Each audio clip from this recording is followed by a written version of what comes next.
Sinabi ng Panginoong Jesus, makinig kayo. Malapit na akong dumating. Dala ko ang aking gantimpala para sa bawat isa ayon sa mga ginawa niya. And then lastly, naulit na naman in verse 20. Kung ating po babasahin in verse 20. Si Jesus ang nagpapatunay sa lahat na nakasulat dito. At sinabi pa niya, talagang malapit na akong dumating. Sinabi ko naman, sana nga po, pumarito na po kayo, Panginoong Jesus. So ano po yung mapapansin po natin in verses 6 to 21 ng last half of this chapter? Nakatuon po siya sa pagbabalik ng Panginoon. Nabanggit po kanina in verse 7, malapit na akong dumating. And then naulit po sa verse 12, malapit na akong dumating. And finally, in verse 20, sabi nga po, talagang malapit na akong dumating. So ito po ay nagbibigay sa ating ng malinaw po na pahiwatig of a clear message that it's being conveyed na malapit na po bumalik si Kristo. Subalit, in our study of verses 6 to 11, ito po yung mga mapapansin po natin. Dahil po malapit na bumalik ang ating Panginoon Hesukristo, ano po yung mga huling bilin na ibinigay po nung anghel, na ibinigay kay John, na dapat ihatid po ni John sa iglesia? Unang-una mga kapatid, makikita po natin yung unang bilin na ibinigay po dito with reference to the coming of Christ. And that is of course found in verse 7. Sabi nga ho dito, mapalad ang mga sumusunod sa mga pahayag ng Diyos sa aklat na ito. In other words, before the coming of Christ, ito ang dapat gawin ng mga Kristiyano. Lahat ng ipinapahayag ng Diyos in this book ay dapat ingatan at sundin. Or, sa wikang English, blessed is the one who keeps the words of the prophecy written in the scroll.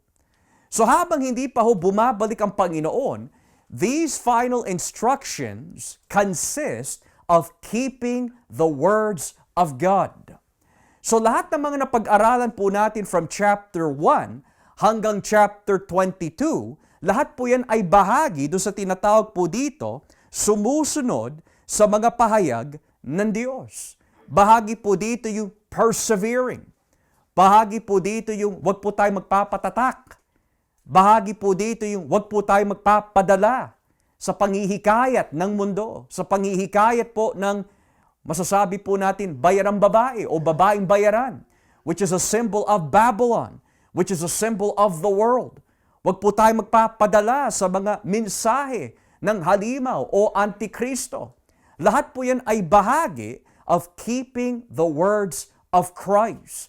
Pero kung natatandaan po natin, when the Bible says here, blessed is the one, yung salitang mapalad ay 7 beses binanggit sa Biblia. 7 times binanggit po yung salitang blessed. Unang-una, kung babasahin po natin ang chapter 1 of Revelation, dito ho natin makikita yung first instance of the word blessed. Dito ho tayo sa chapter 1, beginning at verse 3.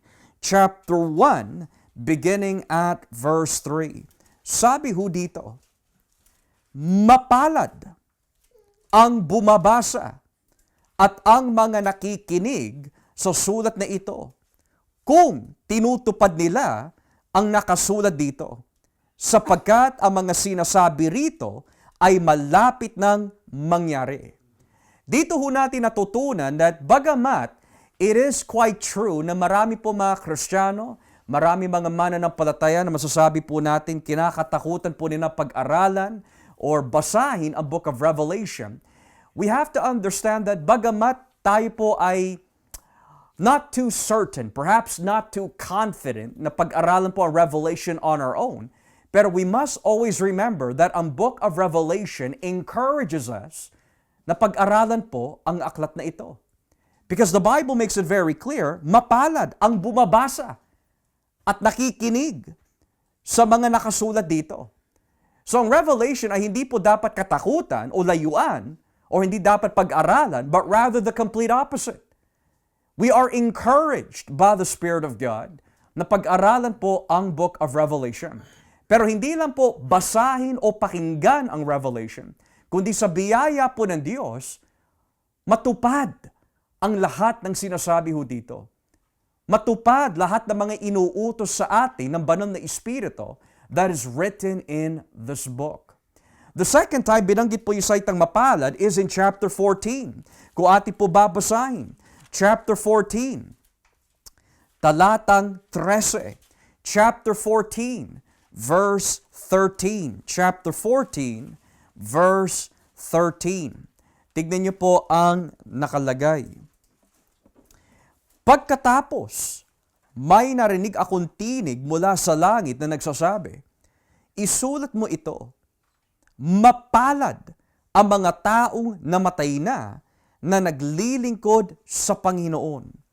Mula ngayon, makakapagpahinga na sila sa mga paghihirap nila. Dahil tatanggapin na nila ang gantimpala para sa mabubuti nilang gawa. At ito ay pinatotohanan mismo ng banal na Espiritu. Ano po ba yung paghihirap na tinutukoy po dito at bakit po sila itinuring mapalad?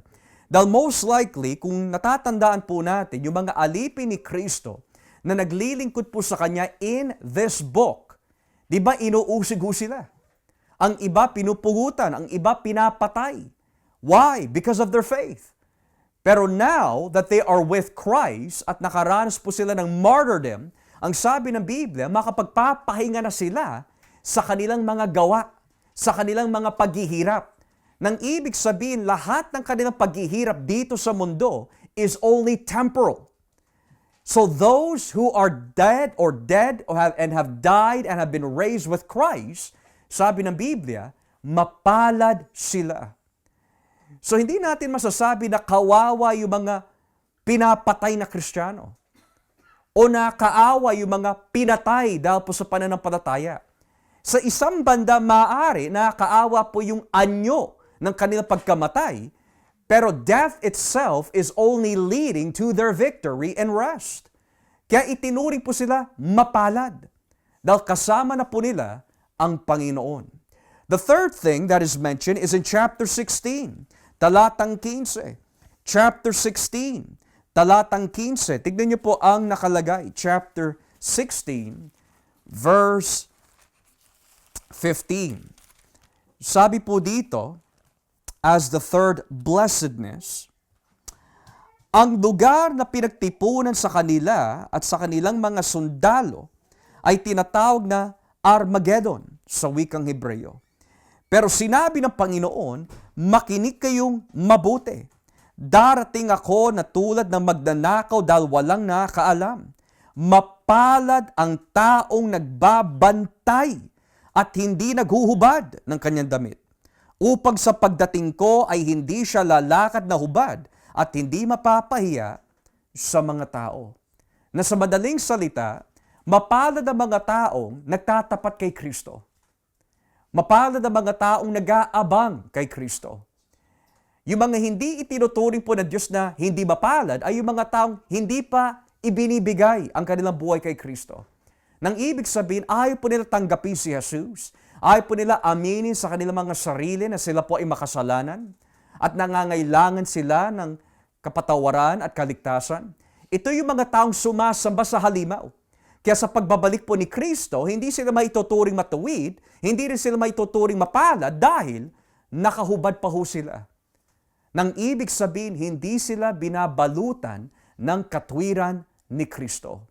Di po ba ang lahat ng mga sumampalataya kay Kristo ay binigyan ng puting damit? At ang nilalarawan po noon is the righteousness of Christ and the good works of the saints, kung saan nagbula po yan kay Jesus. So ang taong nagbabantay at nag-aabang kay Jesus ay itinuring po ng Biblia, mapalad. The fourth blessedness is found in chapter 19. Kung ating po babasahin, chapter 19, beginning at verse 9. Tignan niyo po ang nakalagay dito. Chapter 19, beginning at verse 9. At sinabi sa akin ng anghel, isulat mo ito, mapalad ang mga inimbitahan sa handaan sa kasal ng tupa. At sinabi pa niya, totoo ang mga sinasabing ito ng Diyos. Write this, blessed are those who are invited to the wedding supper of the Lamb. Well, ano po ba yung wedding supper of the Lamb? Nung pinag-aaralan po natin ito, hindi po ito literal na hapunan. Hindi po ito literal na supper kung saan literally and physically kakain po tayo. Ang nilalarawan po ng marriage supper of the Lamb is makakasama na po natin si Kristo, ang Diyos, at ang banal na Espiritu doon sa tinatawag the state of glorification. Na sa madaling salita, makakasama po natin ang Diyos sa new heaven and new earth. Yun ang ibig sabihin ho nun. So mapalad ang mga taong makakapasok doon sa new heaven, new earth. Bakit po? Dahil makasama na po nila si Kristo. The fifth blessedness, mga kapatid, is found here in chapter 20, beginning at verse 6. Chapter 20, beginning at verse 6. Sabi po ng Biblia, mapalad at banal ang mga kabilang sa unang pagkabuhay ng mga patay. Walang kapangyarihan sa kanila ang ikalawang kamatayan. Magiging pari sila ng Diyos at ni Kristo at maghaharing kasama niya sa loob ng 1,000 taon. Blessed and holy are those who share in the first resurrection. Now, when we've come to study that, yung ibig sabihin po maari ng first resurrection po dito are those na nakaranas po na tinatawag na regeneration. Mga na-born again. Mga binuhay spiritually mula sa spiritual na kamatayan. Because ang bawat tao na naboborn again o inilipat po mula sa kamatayan patungo po sa buhay na walang hanggan is in some form and shape nakaranas ng spiritual resurrection. Pero ang hindi pa nakukuha o natatamo ng mga Kristiyano yet is yung physical resurrection kung tayo po ay mamamatay. Kung mamamatay po tayo ngayon, we will experience yung tinatawag na physical resurrection sa pagbabalik po ni Kristo. So here, ang sinasabi po ng Biblia na mapalad are those who have experienced being born again. Dahil yung mga taong hindi pa naka-experience ng first resurrection ay nananatili sa spiritual death. At kapag sila po ay nanatili in spiritual death, mapapasama po sila doon sa sinasabi po ng Biblia, ikalawang kamatayan. So mapalad ang mga taong nakaranas ng first resurrection dahil hindi sila mapapabilang doon sa lawang apoy, which is a reference to final judgment. Lastly, the last blessedness na binabanggit in Revelation is in chapter 22, verse 14. Chapter 22, verse 14. Sabi po ng Biblia, mapalad ang naglilinis ng mga damit nila dahil papayagan silang makapasok sa lungsod at kumain ng bunga ng punong kahoy na nagbibigay buhay. Blessed are those who wash their robes, that they may have the right to the tree of life, and may go through the gates into the city. In other words, mapalad po ang mga taong nagpapalinis through the Word of God. Ang salita po ng Diyos ang nagpapalinis sa atin. Ang salita po ng Diyos ang naglilinis ng ating pagkatao. We have our justification through faith in Christ. Pero sa ating lakad at pamumuhay sa journey of sanctification, kailangan po natin ng ongoing cleansing. At yan po ay nakukuha at na-experience through the application of the Word of God. At dahil po dito at hindi sila nagpapabaya, ang sabi po ng Biblia, mapalad ang mga ito. Bakit po? Dahil papayagan silang makapasok sa lungsod at kumain ng bunga ng punong kahoy na nagbibigay buhay. So, sa madaling salita, ano po yung natutunan po natin dito with reference dun sa yung unang dapat gawin ng isang Kristiyano na nag-aabang sa pagbabalik ni Kristo? And that is, iniingatan niya ang salita ng Diyos sa kanyang buhay. Kapag hindi ho natin iniingatan ang salita po ng Diyos sa ating buhay, sigurado hindi natin aabangan ang Panginoon. Sigurado hindi po tayo magiging aware o alerto kung ano po nangyayari sa ating mga paligid. Matter of fact, ang taong hindi nagbabantay sa salita po ng Diyos is technically spiritually asleep. Kailangan gisingin siya. And there are cases na ang gagamitin po ng Panginoon under His providence is the Word of God, yung mga disciplines na nangyayari po sa ating buhay para gisingin tayo. And the reason why nais po ng Diyos na gisingin po tayo is because mahal niya tayo. And the Bible says, God does not desire that any should perish, but that all would come to repentance. So here we see, mga kapatid, the very first thing as a final instruction na nakasaad po dito, bago bumalik ang Panginoon, lalo na sa mga nag-aabang sa pagbabalik po ni Kristo, is keep the Word of God in our hearts. Huwag tayo magpapabaya. The second thing that we see in this text, mga kapatid, is verse 8. Kung ating po babasahin, verses 8 to 9. Tignan niyo po ang nakalagay, verses 8 to 9. Akong si Juan ang nakarinig at nakakita ng lahat ng ito, matapos kong marinig at makita ang lahat ng ito, lumuhod ako upang sumamba sa anghel na nagpakita sa akin ng mga ito. Di ba, lumuhod na ho si Juan in chapter 19 noon? At pinagalitan po siya ng anghel, "Wag mo ako sambahin." Why is that? Because in verse 9, sabi po dito, huwag mo akong sambahin, sapagkat katulad mo, alipin din ako ng Diyos at ng mga katulad mong propeta at ng lahat ng sumusunod sa mga nakasulat sa aklat na ito, ang Diyos ang sambahin mo. Nang ibig sabihin, what should the Christian do habang inaabangan po nila ang pagbabalik ni Kristo? Itoon ang ating pagsamba sa Diyos. Itoon ang ating pagsamba sa Diyos.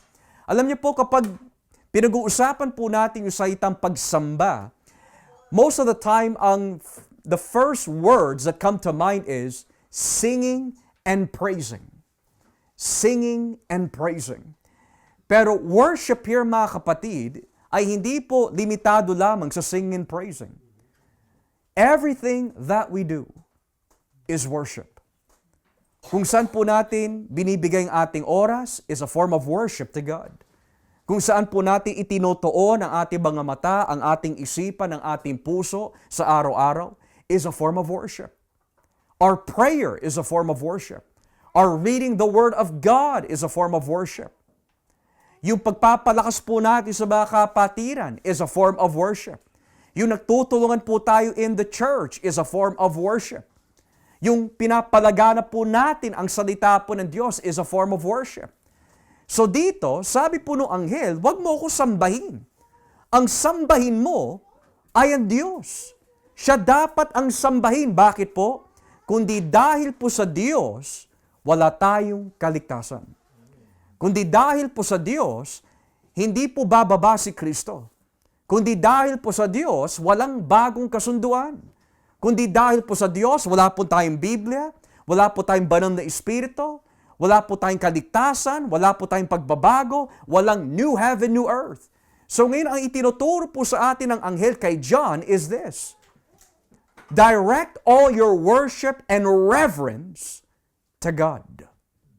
Tayo po ba, mga kapatid, sa bawat segundo na tumatakbo, sa bawat oras na binibigay sa atin ng Panginoon, how do we show our reverence to God? Paano po natin ipinapakita ang ating pagsamba, paggalang sa Panginoon? How we use our mouths is a form of worship. Kung ano po yung pinapasok ho natin sa ating puso at isipan, is a form of worship to God. How we act towards our spouses, how we act towards our children, how we act towards the church is a reflection of our worship. So sabi po ng anghel kay John, sambahin mo ang Diyos. Galangin mo ang Diyos. Ipakita mo ang reverence mo sa Diyos, wag sa akin. So ito'y nagpapakita ho mga kapatid na bago pa ho bumalik si Kristo, a way of how we show our worship to God is what we do every day para sa Kanya.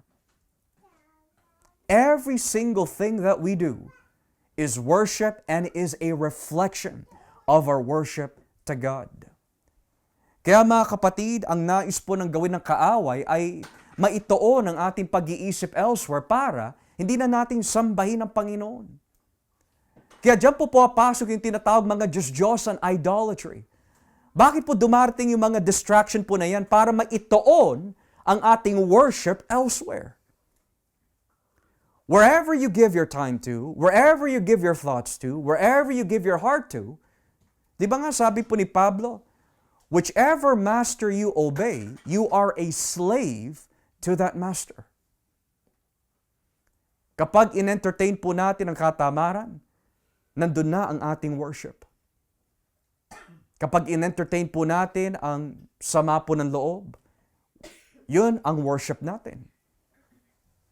Kapag nagkakaroon po tayo ng lack of hunger and thirst para po sa Diyos, yun na po ang reflection ng ating worship.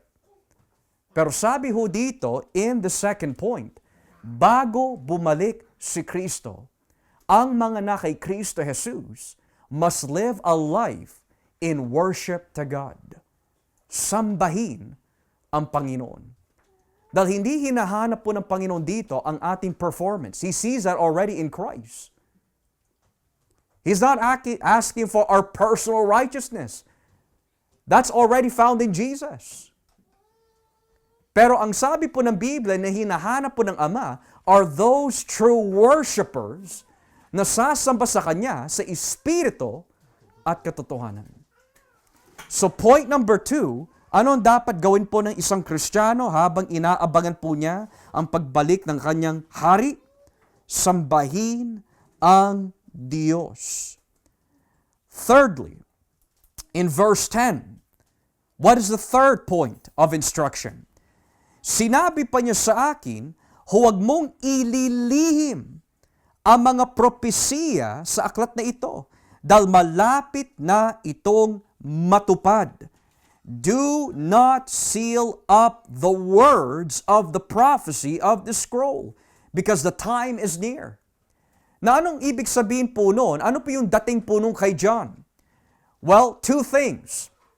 Unang-una, lahat ng mga ipinakita at hinatid ng anghel sa iyo na nagmula kay Kristo, wag mong itatago yan, unang-una sa church at sa mga taong hindi pa nagsisisi.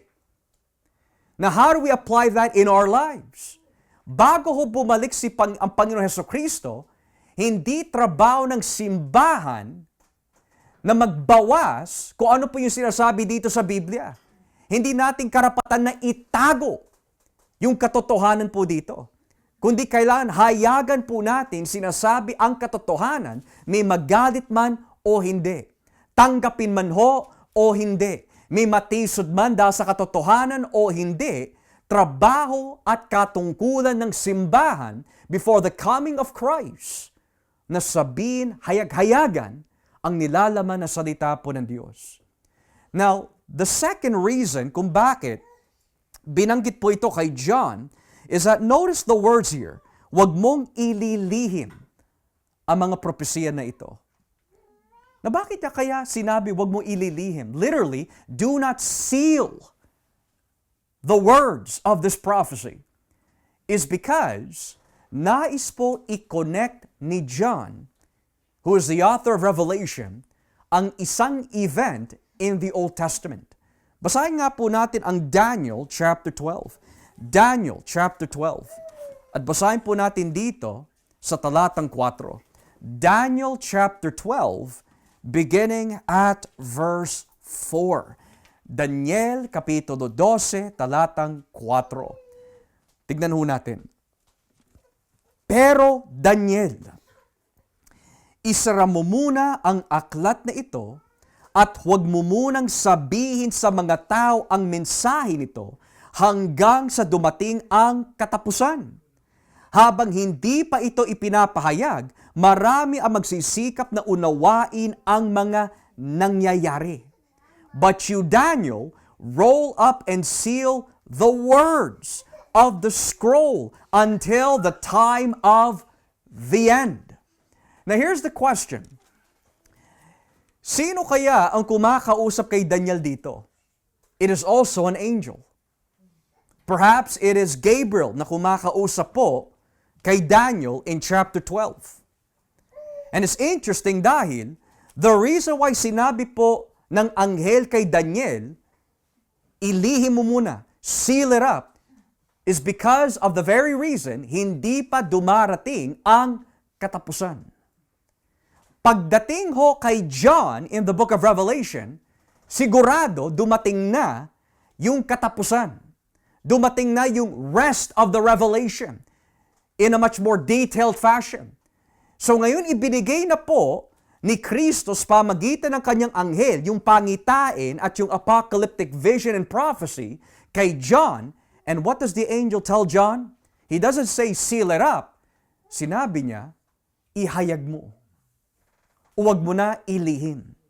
So in Daniel, ilihim mo. Bakit? Hindi pa dumarating ang katapusan. In Revelation, ihayag mo na. Bakit? Dahil malapit na mangyari ang mga bagay na ito.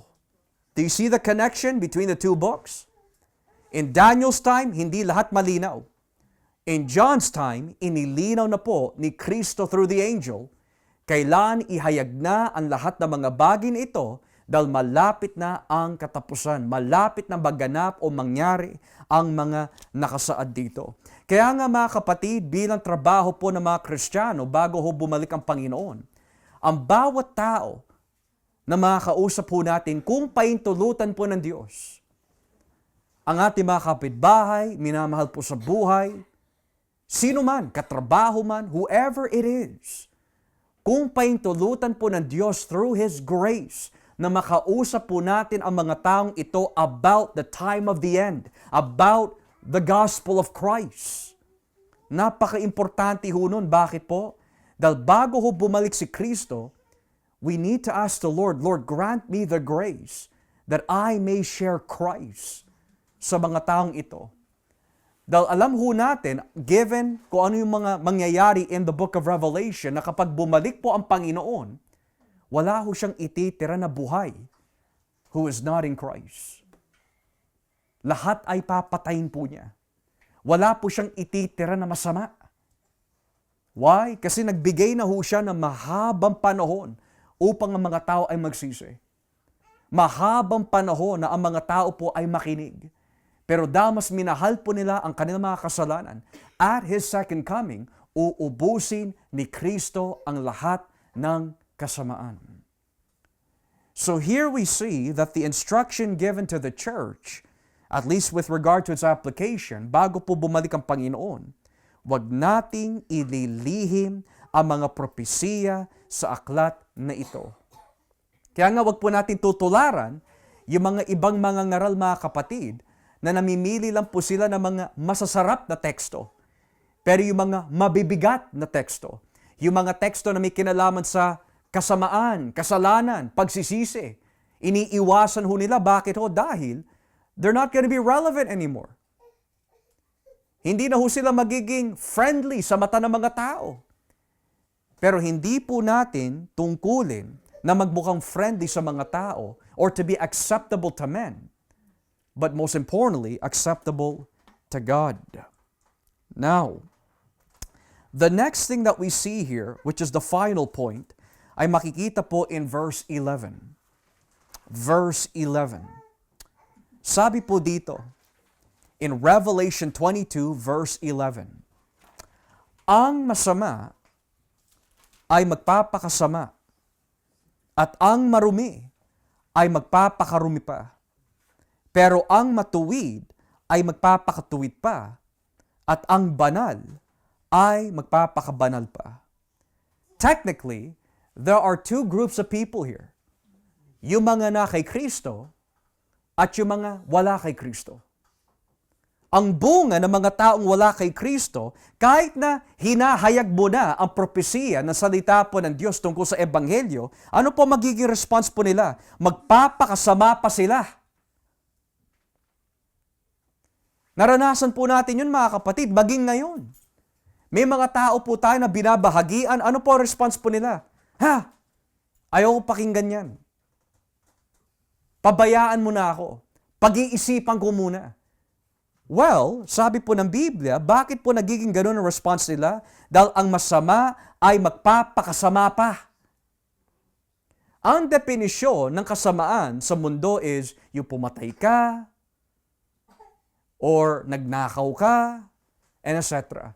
Pero ang kasamaan bilang definisyon sa Biblia ay yung mga taong ayaw sumunod sa Diyos.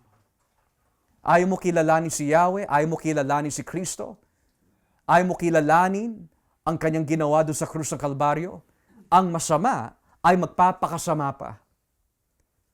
Now imagine that mga kapatid. Masama na nga magpapakasama pa. In other words, palubog na palubog siya sa kanyang depravity. Yan yung binabanggit po sa aklat ng Roma, Kapitulo 1, yung mga ipinaubaya ng Diyos sa maling pag-iisip. Mga pag-iisip na hindi makapag-isip ng tama. Na bagamat alam nila ang mga tuntunin ng Diyos, nasisiyahan pa sila na baliin ang utos ng Diyos. And we know people like that na nakasama ho natin noon, that after all that they heard about the gospel, tumiwalag pa. Ang sabi ng Biblia, ang masasama ay magpapakasama pa. Pero hindi lang po yun. Sabi din po dito, inilinaw din po ni John in verse 11, at ang marumi ay magpapakarumi pa. Now, yung ginamit po na salitang magpapakarumi has some form of ceremonial language going on there. Nang ibig sabihin, yung mga defiled, magpapadefile pa. Yung mga unclean, magpapa-unclean pa. Now, in the Old Testament, lalo na in the book of Leviticus and even Numbers, kapag ang tao po ay ceremonially unclean or may malubhang sakit sa balat, ano ho ang ginagawa sa kanya? Inilalayo, itinatanggal, inaalis sa kampo ng Diyos. Kasi they're unclean They're defiled. Hindi siya pwede pumasok till his sickness is gone. Minsan kino-quarantine pa nga siya ng 7 days, and then another 7 days, so 14 na. Here, the Bible says, hindi po siya marumi and then mamaya nilinis, kundi marumi na siya at magpapakarumi pa. Now, can you imagine yung illustration po dito? This is no different than yung sinabi po ni Pedro when he used that proverb where he says, ang aso, yung kanyang kinakain, isinusuka, and then kakainin niya ulit, and then isusuka po niya, and yung baboy, pagkatapos na linisin, what does he do? He goes back to the mud. Now, ano po ang itsura po niyan? Here are individuals that have heard the gospel of Christ. Narinig na po nila ang natatanging paraan ng Diyos upang tayo po ay patawarin, and yet, they reject it. So ngayon nakarinig na po sila ng paraan ng Diyos through His message of how to be cleansed. They've heard it while they were unclean. They left it and still remain unclean. Now here's the question.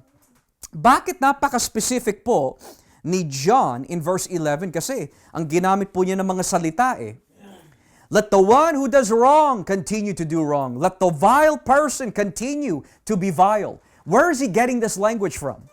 Well, most likely, may dalawang teksto sa Lumang Tipan na pinagsama that are found in this verse. Unang-una sa Ezekiel chapter 3. Kung ating po babasahin.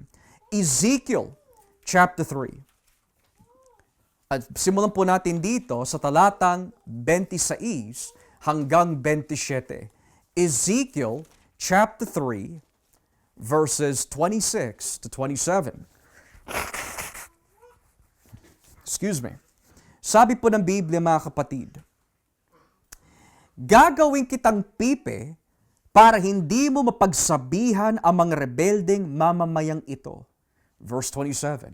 Pero sa oras na kakausapin kita, makakapagpasalita kang muli at sabihin mo sa kanila, ito ang mensahe ng Panginoon Diyos, may mga makikinig sa iyo, pero meron ding hindi makikinig dahil mga rebelde silang mamamayan.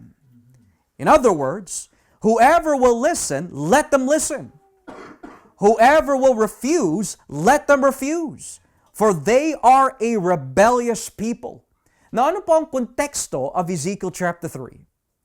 Kung babasahin po in your own time ang buong chapter of Ezekiel 3, dito ho natin makikita two groups of people and two responses of these people. Dito natin makikita na kinakausap po ni Yahweh si Ezekiel, ang tatawag sa kanya, anak ng tao. Kapag may nakita kang isang matuwid na tao na dumihis sa kanyang pagiging matuwid at hindi mo siya pinagsabihan, mananagot ka sa akin kapag siya'y namatay. Pero kung siya'y pagsasabihan mo at namatay siya, ang dugo ng taong ito ay hindi maipapatong sa ulo mo. Ganoon din sa mga masasama. Now, most likely, ang tinutukoy po ni Yahweh dito sa pamagitan po ni Ezekiel ay yung mga taong nakarinig na tungkol kay Yahweh, pero tumiwalag. Ngayon, ang sabi po ni Yahweh kay Ezekiel, I'm going to shut your mouth para hindi ka muna makapagsalita. In other words, there's gonna be a perfect time na magsasalita ka. Pero kapag binuksan ko ang bibig mo upang ikaw ay maghayag ng aking mensahe, ito ang magiging resulta. There will be those who will listen, and there will be those who will refuse to listen. So, yung nararanasan po natin bilang mga Kristiyano, na bakit ganun? Hayo ako ng hayo, wala nakikinig. Normal lang po yun sa ministeryo ng Ebanghelyo. Naranasan ni Ezekiel yan. Naranasan ni Isaiah yan. At normal din sa probidensya po ng Diyos that may mga tao na hahayuan po natin na makikinig. Tanggapin man o hindi, ang salita po ng Diyos ay hindi pa rin bumalik na walang kabuluhan. Kasi natupad pa rin yung nakasulat dito eh. May makikinig, merong hindi makikinig. Now, the second reference na ginamit po dito is Daniel chapter 12. Kung ating po babasahin, Daniel chapter 12. Talatan Gs. Daniel chapter 12, beginning at verse 10. Tignan niyo po ang nakasaad ho dito. Daniel 12, verse 10. Marami sa mga nakakaunawa ng katotohanan ang lilinisin ang kanilang buhay at mauunawaan nila ang mga sinasabi ko. Now look at this. Pero ang masasama ay patuloy na gagawa ng masama at hindi makaunawa ng mga sinasabi ko. Many will be purified, made spotless and refined, but the wicked will continue to be wicked. None of the wicked will understand, but those who are wise will understand.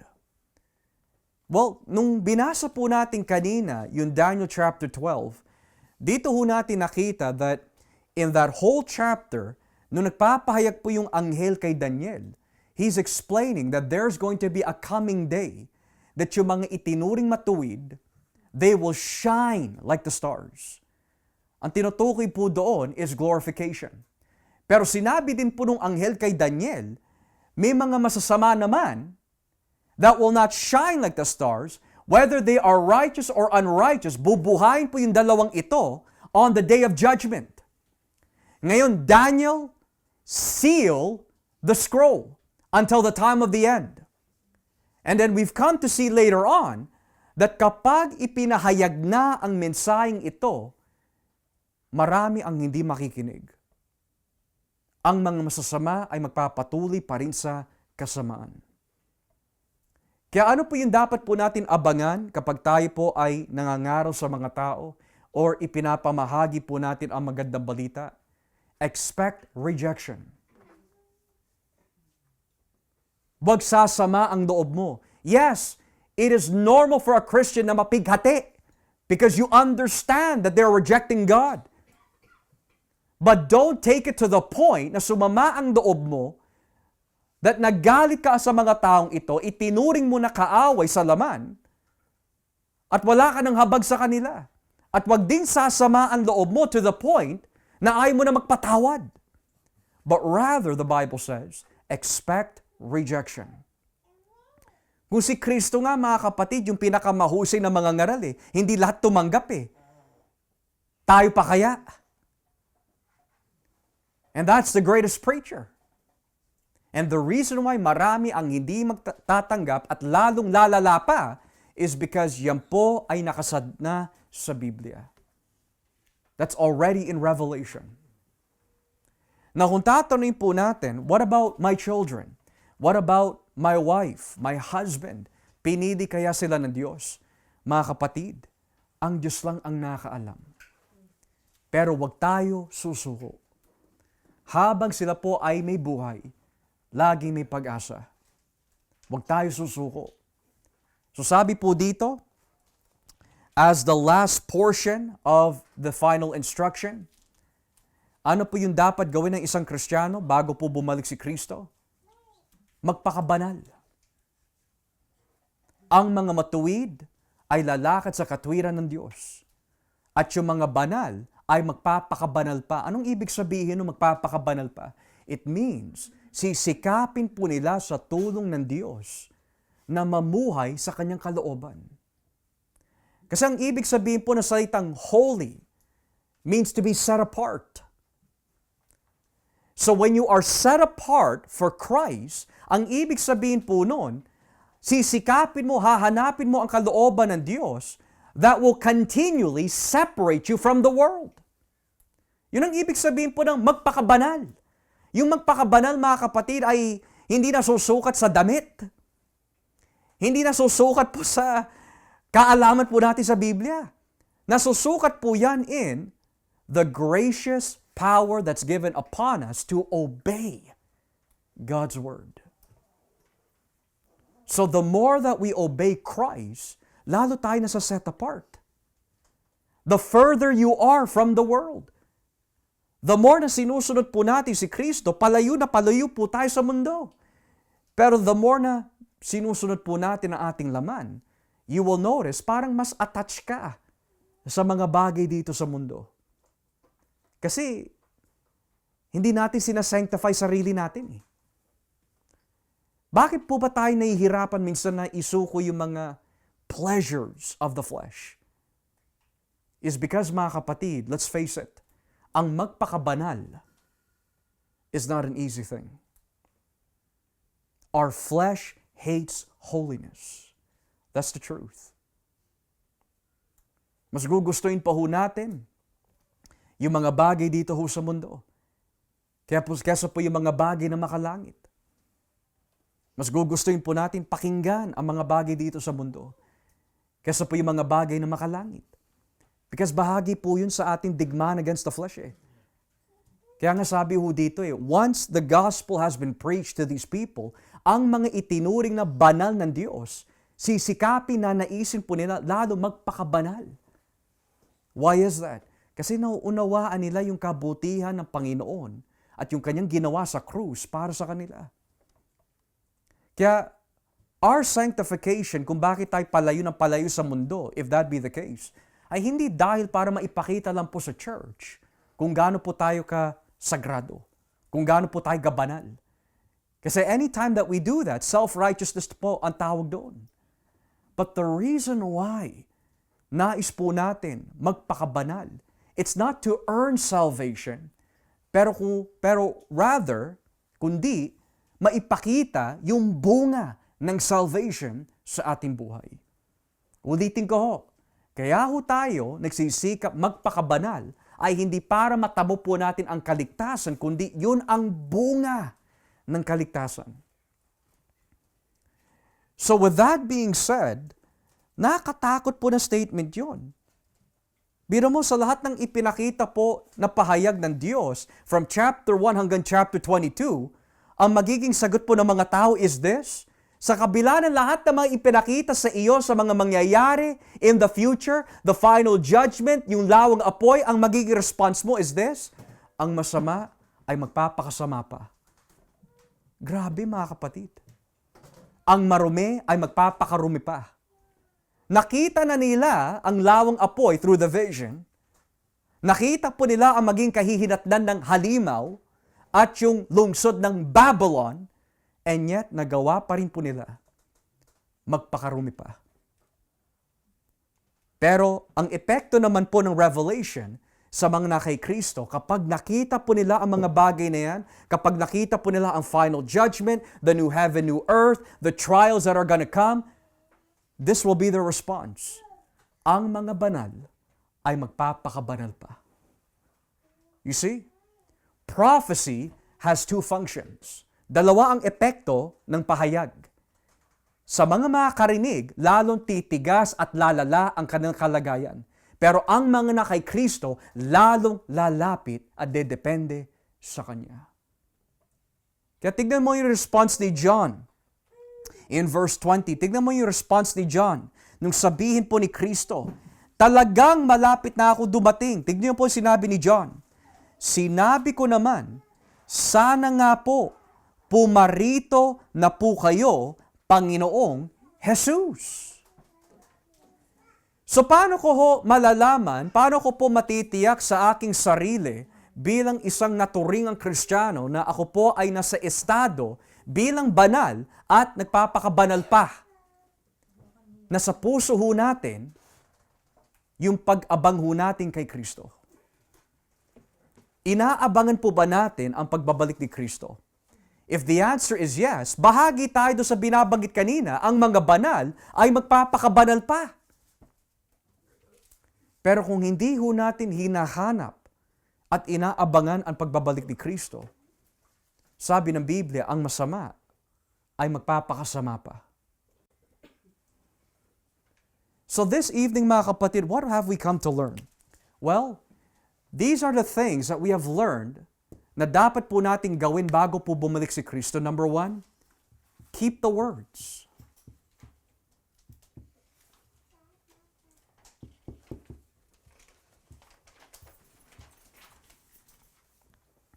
Number 2, declare the word.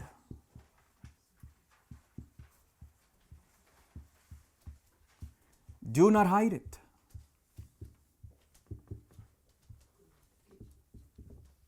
Number 3, worship God. And lastly, live in holiness. This evening, mga kapatid, when you ask the question of what the application is from verses 6 to 11 of Revelation 22, mga final instructions bago bumalik si Kristo. Keep the prophecy of these words. Huwag mong ililihim ang mga pahayag na ito. But share it, declare it. Worship God in all that you do. Para kapag bumalik siya, madatnan niyan ho tayo, sumasamba at nagtatapat sa Kanya. And lastly, hingin po natin yung biyaya mula sa Diyos na sa ating kabanalan ay lalo po natin sinisikap magpakabanal.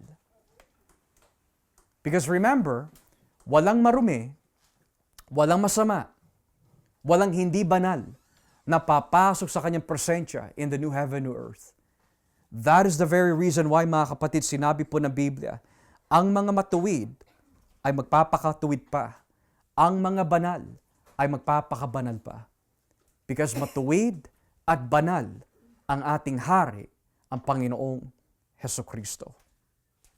Now, before we come to a close, there's something I would like to share muna bago po tayo magtapos, lest I forget. This has something to do with the Old Testament, pero kung itataas po natin ang basa, in verse 6, ang sabi po dito, at sinabi sa akin ng anghel, ang mga salitang ito ay totoo at maasahan. Ang Panginoon Diyos ang nagpapahayag sa kanyang mga propeta ang siyang nagsugo ng anghel niya upang ipakita sa mga lingkod niya ang mga bagay na malapit nang mangyari.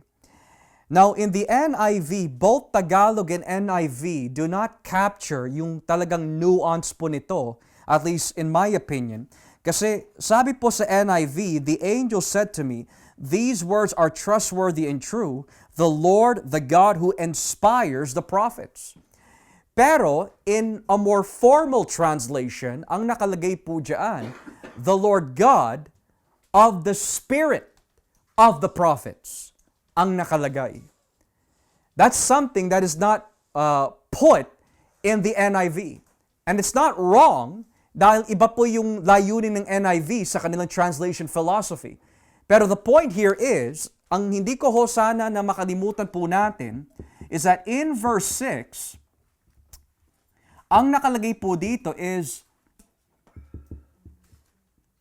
the Spirit of the prophets. Yun ang nakalagay po dyan eh. Now, sa ASND, binigay na lang po nila yung buod. Pero yung pinaka-formal translation po niyan, sabi po diyan, the Lord God, who is the God of the Spirit of the prophets. Ngayon, that's very important, lalo na itong mga salitang the Spirit of the prophets dahil humugot po siya sa Book of Numbers. So basahin po natin saglit ang Numbers chapter 27. Numbers 27. Okay? And let us read here, mga kapatid, in verses 15 all the way down to verse 23. Numbers chapter 27, verses 15 to 23. Okay? Now sabi po dito sa bilang 27, 15 hanggang 23. Sinabi ni Moises sa Panginoon, O Panginoon Diyos na pinanggagalingan ng buhay ng lahat ng tao, pumili po sana kayo ng isang tao na mamumuno sa mga mamamayang ito at mangunguna sa kanila sa labanan upang ang iyong mga mamamayan ay hindi maging tulad ng mga tupang walang tagapagbantay. Kaya sinabi ng Panginoon kay Moises, ipatawag si Josue na anak ni Nun, na puspos ng Espiritu at ipatong mo ang iyong kamay sa kanyang ulo. Patuyuin siya sa harapan ng paring si Eleazar at ng buong kapulungan at ipaalam mo sa kanila na pinili mo siya para pumalit sa iyo. Ibigay mo sa kanya ang iba mong kapangyarihan upang sundin siya ng buong mamamayan ng Israel. Kay Eleazar niya malalaman ang aking pasya sa pamagitan ng paggamit ni Eleazar ng Urim sa aking presensya. Sa pamagitan nito, masusubaybayan ni Eleazar si Josue at ang lahat ng mga Israelita sa kanilang gagawin. Kaya ginawa ni Moises ang iniutos sa kanya ng Panginoon, ipinatawag niya si Josue at pinatayo sa harapan ng paring si Eleazar at ng buong kapulungan. At ayon sa iniutos sa kanya ng Panginoon, ipinatong niya ang kanyang kamay kay Josue at ipinahayag na ni Josue ang papalit sa kanya. Now, notice verse 15 and 16. Moses said to the Lord, May the Lord, the God of the Spirit, to all living things. Pero dito in the NIV, who gives breath to all living things. Sa Tagalog, verse 16, O Panginoon Diyos, na pinanggagalingan ng buhay ng lahat ng tao. Ngayon, there is great evidence that ang Revelation 22 verse 6 ay humugot po dito sa Numbers 27 verse 16. Now, ang tanong, bakit naman huhugot ang Revelation dito sa Numbers 27? Ang konteksto nito is itatalaga si Josue bilang mensahero ng Diyos upang ipahayag ang mensahe ni Yahweh sa mamamayan ng Diyos. Well, kung babasahin po natin muli ang Revelation 22:6, ano po ba ang konteksto of Revelation 22 verse 6? Sabi ho dito sa Revelation 22:6, balikan po natin upang makita kung anong connection po nun. Sabi ho dito, at sinabi sa akin ng anghel, so that's your messenger, ang mga salitang ito ay totoo at maaasahan. Ang Panginoon Diyos, who is the God of the Spirit of the prophets, ang siyang nagsugo ng anghel upang ipakita sa mga lingkod niya ang mga bagay na malapit nang mangyari. Now, here's the biblical theological input. Sino ang ipinadala ng Diyos bilang mensahero ni Yahweh para sa mga Israelita sa Aklat ng Bilang? Josue. Kanino nanggaling ang pahayag na ito na hinatid ng anghel? Kay Jesus.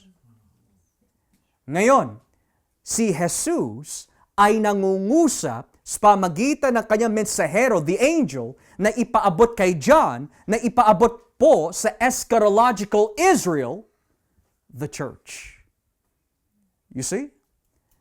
So, we don't want to miss that part that kaya pala humugot ang Revelation 22 verse 6 dun sa bilang 27 is to parallel yung Josue ng Lumang Tipan na naghahayag ng mensahe ng Diyos sa Lumang Tipan na Israelita and the Jesus who gives His message through the angel to John na ihahatid sa bagong tipan na Israel, the church.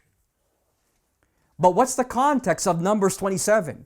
Kaya nagsasalita si Josue para ihanda ang mga Israelita sa pakikipagdigmaan. Ngayon si Kristo, hinahanda po niya ang kanyang mamamayan, the church, na makipagdigmaan hindi sa laman, kundi sa espiritual. And how does that look like? Huwag kang gaganti sa laman, but fight a good fight of faith to the very end. Now, bakit po natin sinabi na ang mensaheng ito ay nanggaling kay Kristo? And this is where we'll close. Let's go back to Revelation chapter 1. Revelation chapter 1, beginning at verse 1. Revelation chapter 1, beginning at verse 1. Tignan nyo ho. Revelation 1 verse 1. Ang sulat na ito ay tungkol sa mga bagay na inihayag ni Hesu Kristo na mangyayari sa lalo madaling panahon. Ibinigay ito ng Diyos kay Kristo upang maihayag naman sa mga naglilingkod sa Diyos. Kaya inihayag ito ni Kristo sa lingkod niyang si Juan sa pamagitan ng anghel na kanyang isinugo. You see the sequence? God gave it to Christ. Christ gave it to the angel gave it to John. At ano magiging katungkulan po ni John now that he's received it? Ibibigay sa mga simbahan ng Panginoong Hesukristo. In that light, yung Josue ng Lumang Tipan is preparing the Israelites. In the New Testament, si Jesus is preparing the church. So with that being said, mga kapatid, nawa po sa ating pag-aaral nitong gabi, nakita ho natin from verses 6 to 11, what it's going to take habang inaabangan at hinihintay natin ang pagbabalik ni Kristo. Hingin po natin sa Panginoon that we would keep His words. Hingin po natin sa Panginoon that we worship God.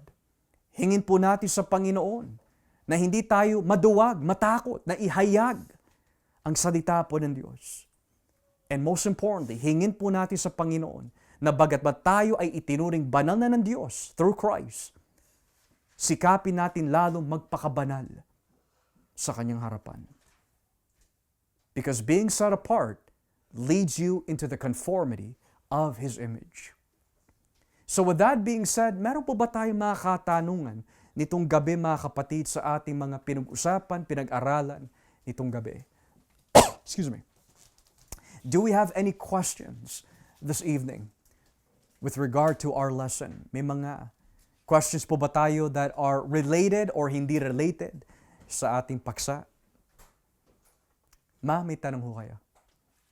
Ano ba ibig sabihin, Pastor, yung ang banal ay magpakabanal pa? Ano ibig sabihin? Magpatuloy sa kalooban ng Diyos. Yeah.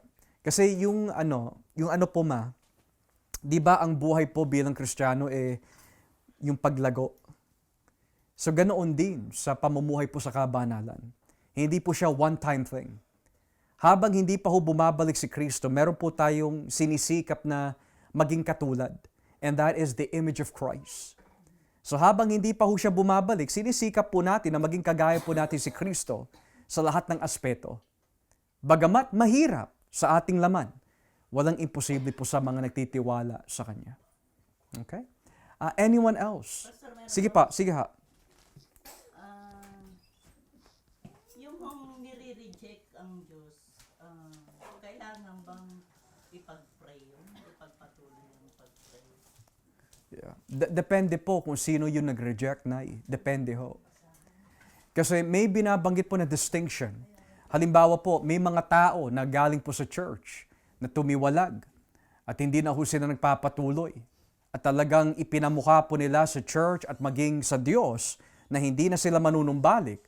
Sinabi po ni Juan sa unang Juan 5, yan yung mga tao that are sinning unto death, huwag mo na ipanalangin yung mga taong yun.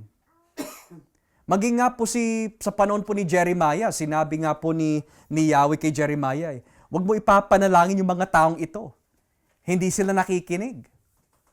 Kasi kitang-kita ng Diyos yung katigasan po ng ulo nila And they're left for destruction.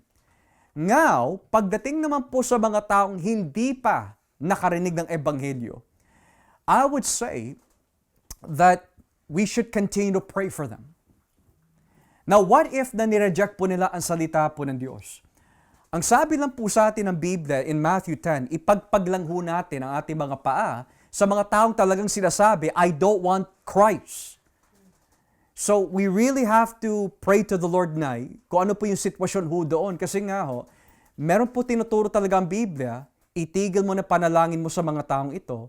Pero meron din na binabanggit sa Biblia, kagaya po ng unang Timoteo 2, ipanalangin ang lahat ng mga tao sa pamahalaan upang sila'y maligtas. So, depende po yun sa sitwasyon ho. Depende po yun sa sitwasyon. Pero ang hindi pag-pray yung believer, ganun, yung unbeliever lang ang ipapanalangin. So, kagaya po nito, Nay, may unbeliever po ngayon. Binahagian ho natin. Sabi niya ho sa inyo, Nay, pag-iisipan ko muna. Ipapanalangin ko pa ho siya lalo. Pero pagdating ho sa akin, halimbawa lang ho, tumiwalag po ako. Tapos sinasabi po ninyo, Josh, manumbalik ka. Ayoko po, ma. Ayoko. Nagsasawa na ako kay Kristo. Ayoko na manumbalik sa Kanya. Namatay ho ako. So, noong mga panahon na nabubuhay po ako, doon applicable yung sinasabi ng Biblia, huwag mo na ako ipanalangin. Yun yung sinasabi sa 1 John 5. Kaya nga sabi ni John na, I ask that you would not pray about that. Kasi alam na ho nila narinig na nila Sila yung binabanggit sa Hebreo 6, naranasan na nila, natikman na nila ang salita ng Diyos, alam na nila, naliwanagan sila doon sa kahulugan ng mensahe, tumiwalag pa sila. So, hindi na dapat ipanalangin po yun. Yeah. So, talagang yun ang mga katuruan ng Biblia. Okay? Anyone else have any questions this evening? Ate Jan, may tanong ho kayo? Sige ha. Ano lang po sa connection kay Mama Tess. Pero, siyempre, kailangan po rin natin silang mahalin pa rin. Absolutely. Absolutely. Parang hirap din kasi minsan. Hindi naman mahirap, pero parang, paano ba? Wala na kapag yung, siguro, lagi mo nakakasama sa bagay. Pag big time, lahat na lang ng fruits of the Holy Spirit ay showing pa rin sa kanila. We could say po ate, the reason why sinabi ko po depende sa sitwasyon kasi ang Diyos pa rin maglalagay sa ating puso na ipanalangin po yung mga tao na yun Right? So, He's gonna give us that burden to pray for these people. But He's also going to be the one that will remove it. Kasi siya din na nagturo sa 1 John 5. Huwag mo na ipanalangin yung mga ito. Look for someone else to share the gospel to. So, we see these instances po talaga na kailangan talaga na ipaubayan na natin sa Panginoon. So, the best thing that we can do in those instances, sasabihin po natin, Lord, ibinigay ko na lahat, hindi ako nagkulang dito. Kayo na hubala sa Kanya. And move on to the next. Pero yung mga anong tawag doon, Pastor, yung malis sa, anong tawag doon? Discommunicate ba ang tawag doon? Excommunication. Ayun. Yeah, so, Paano natin yung papakita yung pagmamahal kung hindi naman natin sila pwedeng kausapin? right, so yung pagdating po sa excommunication, ate, may mga levels ho yan. And what does that mean? It means, kung babasahin po natin, for example, ang ikalawang Thessalonica 3, talatang 14 hanggang 15, sabi ho doon, kung may mga tao na hindi susunod sa mga aral na ito, iwasan mo sila, pero wag mo sila ituring kaaway, kundi kapatid. Nang ibig sabihin, hindi mo sila kakausapin, hindi mo sila iimbitahin sa mga gawain hanggat hindi sila nagsisisi, pero it doesn't mean nagtatanim ka na sama ng loob sa kanila. Kumbaga, pinapaubaya mo na yung disiplina sa Diyos. Diba nga sabi ni Pablo, ito sila Philetus and Alexander, ipinaubaya ko kay Satanas. Right? So that's another way of saying excommunication. Pero hindi sinabi ni Pablo, nagtatanim siya ng sama ng loob sa mga yon. Pero ipinaubaya niya. Why? Because kung susundin po natin ang patakaran po ng Panginoon sa mga ganong klaseng mga sitwasyon, if they are God's elect, manunumbalik sila. We should pray for them. We should show them kindness. Pero, hindi na natin sila pwede isama sa mga salo-salo, hindi na natin pwede sila imbitahin hanggat hindi sila nagsisisi. Pero yung tinutukoy po sa 1 John 5, ate, is this. What if, lalo ko ipinakmukha sa church, yeah, I'm excommunicated. I don't care about your Jesus. Wala akong pagsisisi. At tapos pinapamukha ko pa sa buong mundo. Walang kwenta ang ebanghelyo. After I'm excommunicated. So ngayon, ang sabi ng Biblia, I don't wish that you pray for that person. So there's a difference. Meron na nung balik, meron hindi. Dumala pa lalo. So yung taong dumala pa lalo, sabi ng Biblia, itigil mo na yung panalangin mo sa taong yan. So para mas clear ho, sabi po dito sa 1 John 5, talatang 16, 1 John 5 verse 16, sabi ho dito sa unang Juan 5:16, kung nakikita ninyo ang yung kapatid kay Kristo na gumagawa ng kasalanang hindi hahantong sa espiritual na kamatayan, ipanalangin ninyo siya at bigyan siya ng Diyos ng buhay. Ito ay para lang sa mga nakagawa ng kasalanang hindi hahantong sa espiritual na kamatayan. Ang ibig sabihin, hindi nila pinapamukha sa Diyos na hindi sila magsisisi, hindi nila pinapamukha sa church na hindi sila nagsisisi, but rather, they're in a season that we don't know, we need to pray for them. Pero look at what it says next. May mga kasalanang nagdudulot ng espiritual na kamatayan. Hindi ko sinasabing ipanalangin ninyo ang mga taong nakagawa ng ganitong kasalanan. So ito, ate, ipinapamukha talaga na, I don't want to serve Christ. Hindi ako magsisisi. So may mga pagkakataon po na masasabi po natin, may mga Kristiyano that were excommunicated. If this is correct interpretation, kung natatandaan po natin yung lalaki sa Korinto na sinipingan po niya yung asawa ng ama niya. Sabi ng Biblia, inalis yung tao na yun sa church. And then in 2 Corinthians chapter 2, yung taong yun, nanumbalik. If that's the correct interpretation, kasi meron doon na sobrahan po ng kalungkutan, sabi ni Pablo, we are not ignorant of Satan's devices. Bring him back, love him, and restore him. So, kung yung taong tinutukoy po sa 2 Corinto 2 ay yung tao doon sa 1 Corinthians 5, that's a good example that hindi siya humantong sa kamatayan. Nanumbalik eh. So, it really depends on the situation. Pastor, pag ito pong sinasabi dito, yung hindi natin panalangin yung mga taong makagawa ng spiritual na kamatayan po. Paano kung ito po isa nating mahal sa buhay? So, hindi na rin natin sila ipapanalangin kasi yung kasalanan nila ay nagdudulot ng spiritual na kamatayan po eh. Mm. Magkakaunay po sa buhay. So we must always understand, ate, that yung spiritual kamatayan ay katumbas po ng blasphemy of the Holy Spirit. So ngayon, nagbibigay po si John ng example po dito. Matter of fact, there's 2 examples. Meron yung mga nanggaling sa church at yung mga iba hindi galing sa church. So yung nanggaling sa church, 1 John 5. Yung mga hindi nanggaling sa church, yung mga Pariseo na sinasabi ni Kristo, every word that you say against the Son of Man, may kapatawaran. But every word that you say against the Spirit of God, wala nang kapatawaran yan in this life and in the next. So it's the same thing, whether believer or unbeliever or professing believer and unbeliever, basta yan ay tumiwalag sa katotohanan o hindi tinanggap ang katotohanan at talagang pinapamukha nila sa Diyos, I don't want to repent. Blasphemy of Holy Spirit po yun.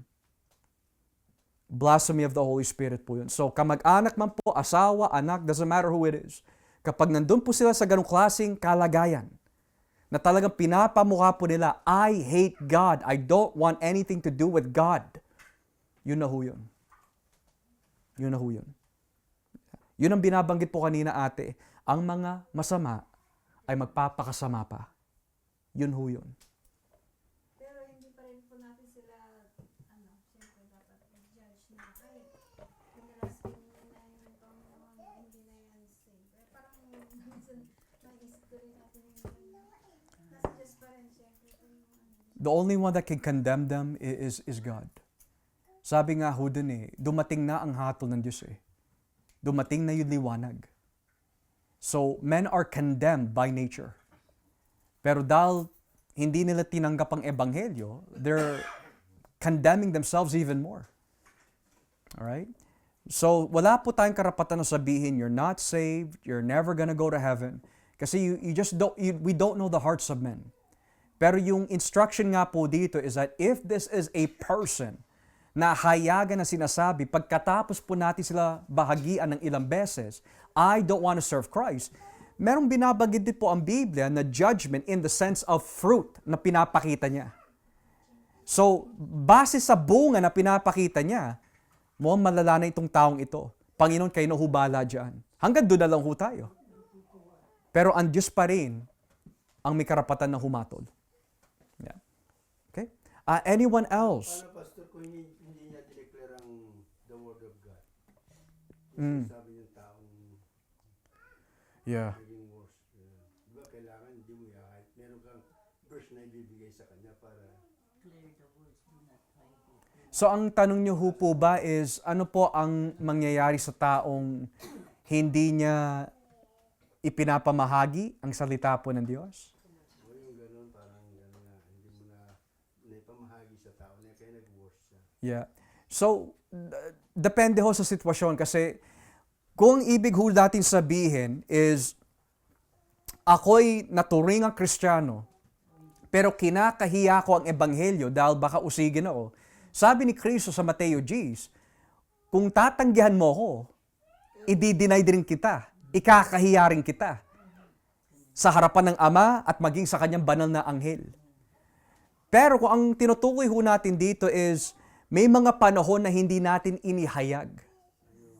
Dahil naunahan po tayo ng kaduwagan o maari hindi tayo nagbantay o wala tayong lakas ng loob. Pananagutan pa rin po natin sa Diyos balang araw. Pero kung tayo ay talaga na kay Kristo, kahit na pananagutan po natin yun, binayaran na ni Kristo yun So at the final day of judgment, ligtas pa rin po tayo. Kaya lang, we want to be as faithful as we can be sa Panginoon. Yeah. So, depende po dun sa dalawa. Kaya kailangan every time na lalabas ka ng bahay, meron kang verse ng Word of God na isi-share yun. Kailangan may dala ka. Verses, basta hingin po natin sa Panginoon na maging handa ho tayo lagi. Napaka-importante po nun. Yeah. Okay. Very good. Anyone else have any other questions this evening bago po tayo magtapos? Pastor, Ma. may tatanong lang ako. Aha. Ano ba yung hindi ba dapat makipag-usap sa mga Jehovah? Kasi may nagpunta kanina mag-ina. Nagpunta na ho yung mga bata na yon. Sila ang sinierang ko. Sabi, dadalhin namin ang magulang namin. Dinala, kailangan ho bang papasukin ko yun, makipag-usap ako? Yeah. Pero parang sa puso ko, gusto kong mag-share eh. Yeah. Ano yun? Anong dapat? Yeah, so may sinasabi po sa 2nd and 3rd John, the only time na hindi ka magpapakita ng hospitality is kung sila mismo yung magtuturo at mangangaral. Pero, dahil kayo ang nangangaral, walang kaso ho yun. Pero the moment na sila na ang magtuturo, hindi na ho kayo papayag. Hindi ho po pwede yun. Kasi, yung bahay na yun, binigay nyo na sa Panginoon eh. So, hindi pwede mahaluan po yun ng heresy. In that sense, hindi kayo nagkakasala. Basta, ikinlaro nyo sa kanila, pagpasok nyo dito, ako yung mangangaro sa inyo. Kasi kapag sinabi niya, hindi, ipapaliwanag din namin ang side namin. Ituturo namin for 1 hour yung side namin. Hindi po pwede ganun. Hindi Yeah. nga namin pinapasok. Aha. Kasi gusto ko munang magtanong sa inyo. Aha. Pero yung dalawang bata, kasi wala pang 20 eh. Aha. Hindi nila naunawaan ang binigay sa akin John 3:16. Hindi nila naunawaan, kaya piniliwanag ko sa kanila. Sabi nila, dadalhin ho namin yung parents namin. Dinala nga kanina, pero teka muna, sabi ko, next time, sabi ko sa kanila, hindi, ayaw kong papasukin. Kasi gusto ko nga malaman muna kung sa inyo, kung dapat kong papasukin o hindi. Kaya tinatanong ko ho kayo, kaya hindi ko sila pinapasok. Yeah. Kung tutusin, tama lang naman ho yun na kausapin ho natin sila kasi mga bulag eh. Kailangan sila maliwanagan. Yan din po ang ginawa ni Pablo ho eh. Hindi po sa loob ng sambahayan, kundi sa loob mismo ng sinagoga. Araw-araw po siya nakikipagdebate. Pero yung debate ho niya, diskusyon. Hindi yung mainitin na labanan. Kumbaga parang talagang nagpapaliwanagan yun sila. Nagtuturo siya doon. And sa araw-araw po niya sa pakikipagdebate sa kanila, may mga sumampalataya. So, kailangan talaga na ihayag ho natin yun. Kasi wala naman po sila pinagkaiba ho sa atin dati ng mga Katoliko Romano eh. Naliwanagan din ho tayo eh. So, posible din po mangyari ho yun sa kanila.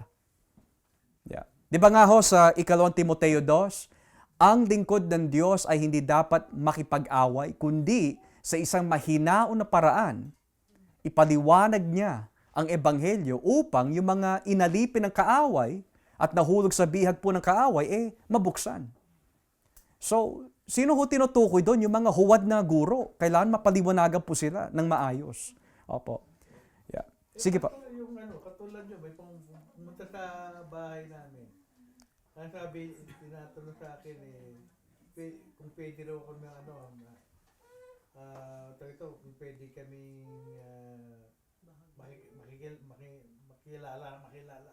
Sabi ko, ano ba ko kayo? Jehovah Witness. Tapos sabi ko gano'n, isa lang tanong ko, do you believe that Jesus Christ is a Son of God? No. Okay. Tapos ang laban. Tapos ang usapan. Ganun nga, kailangan. Yeah. Yeah. Para hindi umabot doon sa I think again, I wasn't there. I think the best thing to do is, if we have the opportunity to share the gospel sa kanila, ipaliwanag ho natin. Maganda ho yun na ang iniwan nyo ho sa kanila that si Jesus ay Diyos at anak ng Diyos. Pero I think that bilang katungkulan po natin as a church, sa susunod na opportunity, ipaliwanag ho natin. Not unless hindi kayo bigyan ng karapatan na magsalita, wala na ho tayo magagawa. Kaya nga, kasi ang mangyayari niyan, magkakaroon ng diskusyon lang eh. Yeah. Tapos pinatuloy mo sa bahay, tapos yung pala magdidebate, magiging lang yun eh. Kaya tinanong ko na sa kanya, isa lang tanong ko, do you believe that Jesus Christ is the Son of God? Sabi okay. Tapos na usapan. If I was in your position, Lord willing, I would have asked them, bakit yun ang paniniwala mo?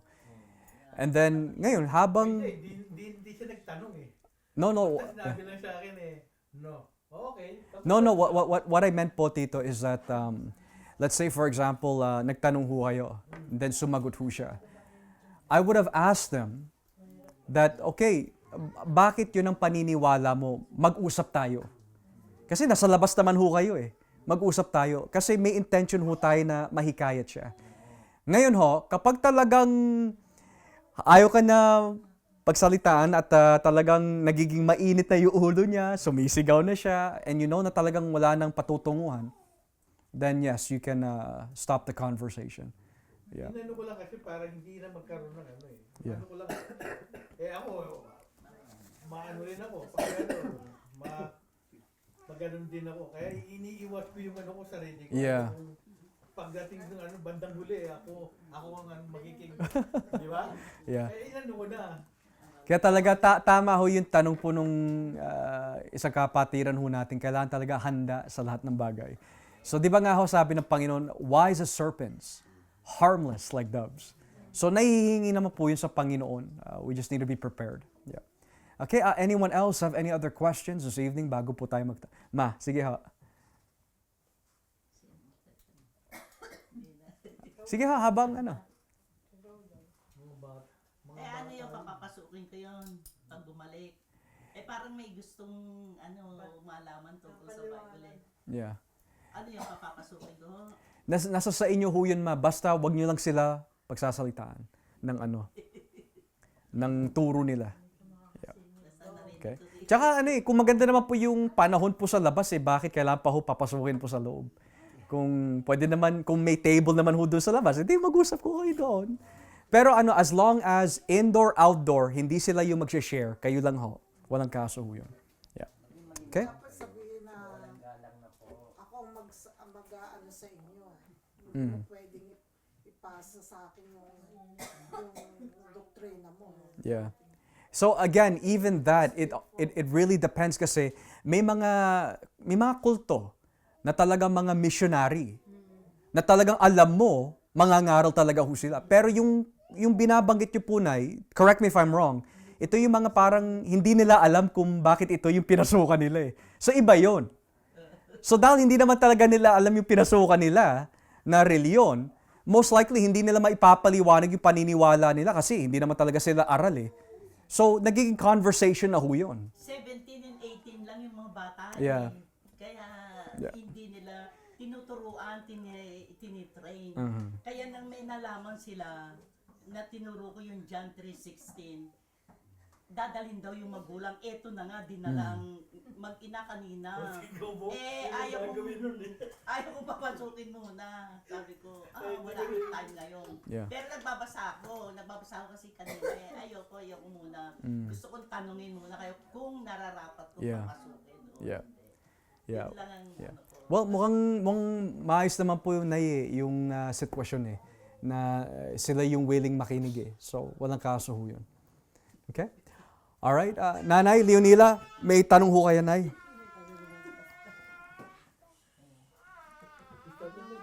Yung word na magpapasukin. Naalala ko yung 10 virgins. Yung 10 virgins, pastor, na yung 5 hindi nakapasok. Tapos yung 5 nakapasok. Kasi ikakasal sila sa Panginoon. Pero yung 5 wala naman. Ibig sabihin literal na ano. Ang mensahe naman nun, Nay, tungkol sa paghahanda. Tungkol po yun sa paghahanda. Kasi ho yan, parte po yun sa mga mensahe ni Kristo tungkol sa kanyang pagbabalik Pero yung Nay, yung inaano po ni Mama Tess, tungkol po yun kung sa 2nd, 3rd John, kung dapat po ba papasukin. Yeah. Hindi niya papasukin. Yeah. Yeah. Pinapasok na nila. Yeah. Yeah. Kasi may pinapasok ako noon. Matanda. Na namatay. Hindi na bumalik. Namatay ho? Sa loob po ng bahay po ninyo?